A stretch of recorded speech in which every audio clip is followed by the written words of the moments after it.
তুমি তোমার মা বাবার সাথে যে আচরণ করবা, তোমার সন্তান ঠিক তোমার সাথে সে আচরণ করবে। যে তার মা বাবাকে বৃদ্ধাশ্রমে পাঠাইছে, বাড়ি থেকে তাড়ায় দিয়েছে, সে যেন নিজের ভাগ্য থেকে জান্নাতকে আলাদা করে দিয়েছে। কথা বলে ঠিক কিনা? এই জন্য মা বাবার মনে কখনো কষ্ট দেয়া যাবে, কথা বলেন না কেন? মা বাবার মনে কখনো কষ্ট দেওয়া যাবে, কথা বোঝেন নাই মনে হয়? শ্বশুরের যে একটা পালসার ডিসকভার যদি পাশার তলে দেয়, পাশা গরম হয়।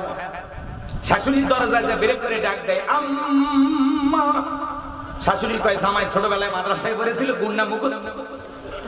শ্বশুরকে দেখা হলে বলে আব্বা কেমন আছেন, আব্বা কোথায় যাচ্ছেন, আব্বা কি খেয়েছেন, এমন কায়দা আব্বা আব্বা কয়।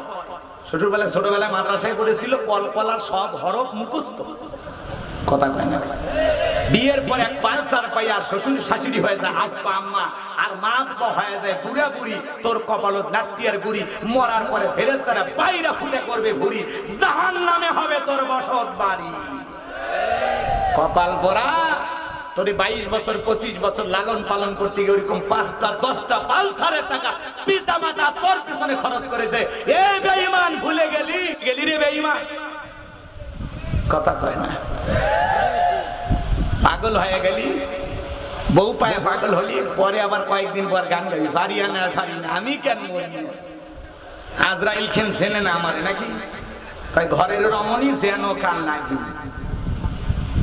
টের ভাবি বল, পিতা মাতার জন্য খরচ করলে কত বাধা দেয় বইয়েরা আছে না? তোমার এত করা লাগবে কেন? তার তো আরো ছেলে মেয়ে আছে, তারা দেখবে। সব দায়িত্ব কি তোমার? ভবিষ্যৎ চিন্তাবিদ বাড়ির ভিতরে ঢুকে গেছে, সুন্দর সম্পর্ক কেটে বাড়ির দিকে জোড়া দেয়, বলে ভালোবাসবে আমার মা বাবাকে, ভালোবাসবে আমার ভাই বোনকে, তোমার ভাই বোনকে কেন? এ কথা কয় না ভাই। শ্বশুরকে দেন বউ খুশি, শাশুড়িকে দেন বউ খুশি, শালিকে দেন বউ খুশি, শালাকে দেন বউ খুশি, আপনার ভাইকে দেন, বোনকে দেন, মাকে দেন, বাবাকে দেন, বউ দেন। নিজের স্বার্থ সবাই বোঝে। আমি একবার শ্বশুর বাড়িতে শেরপুরে দই নিয়ে গেছিলাম। এখন আমার শাশুড়ি মাঝে মাঝে বলে, বাবা জামাই দইটা সেই ছিল, মনে করায় দেয় আর একবার নিয়ে আসে। আর মা বাবারে কত কিছু খাওয়াইলাম, কোনোদিন বলে না বাবা এটা ভালো লাগছে আবার আনিস, বলে না। কথা বলে স্বার্থ সারা দুনিয়াতে কেউ ভালোবাসে না। কিসের স্ত্রী, কিসের মহব্বত?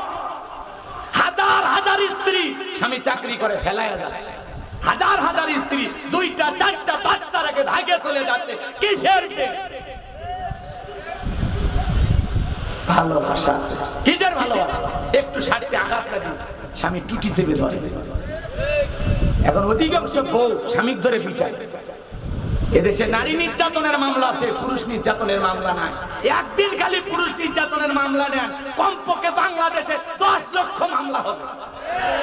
আমরা কইতে পারি না, ওরা আমাদেরকে পিটায়।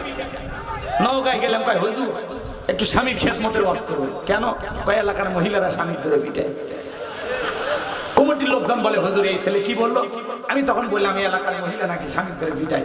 হুজুর সেই কথা বলিন না, আজকে সকালবেলা এর বউ এরে পিটাইছে, ওই রোগে আক্রান্ত, এই জন্য ঔষধ খুঁজতেছে। কথা কন ঠিক না? মন খারাপ করবেন না বাজান গো আমার, কষ্ট মনের মধ্যে নেবেন না, দুঃখে বুকটা ফেটে যায়।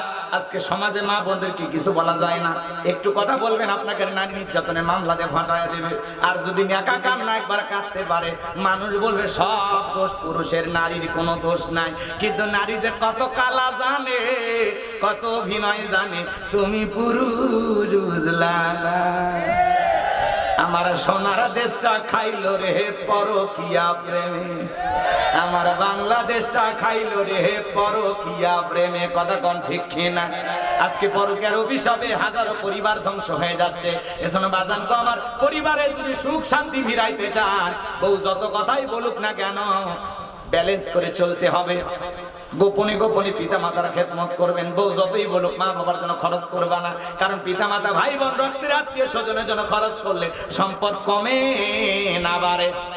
সম্পদ আল্লাহ বৃদ্ধি করে দেবে, আল্লাহ রিজিক বৃদ্ধি করে দিবেন, হায়াত বৃদ্ধি করে দেবেন। এজন্য বইয়ের কথা শুনে মা বাবার খরচ বন্ধ করা যাবে না, ভাই বোনের খরচ বন্ধ করা যাবে না। ও যতই বুঝাক মাঝে মাঝে বলবেন তুমি এত বোঝা, আসলে আমি কেন বুঝি না, আমি কি বলদ নাকি? বউ তখন বলবে হ্যাঁ আসল কথা বলছো, তুমি আসলে একটা বলদ। বইয়ের কাছে বোকা হওয়া আলাদা একটা আনন্দ। মানে এমন বোকা সাজবেন যাতে আপনি মনে বউজান মনে করে এ দুনিয়ার সবচেয়ে বোকা স্বামী আমার।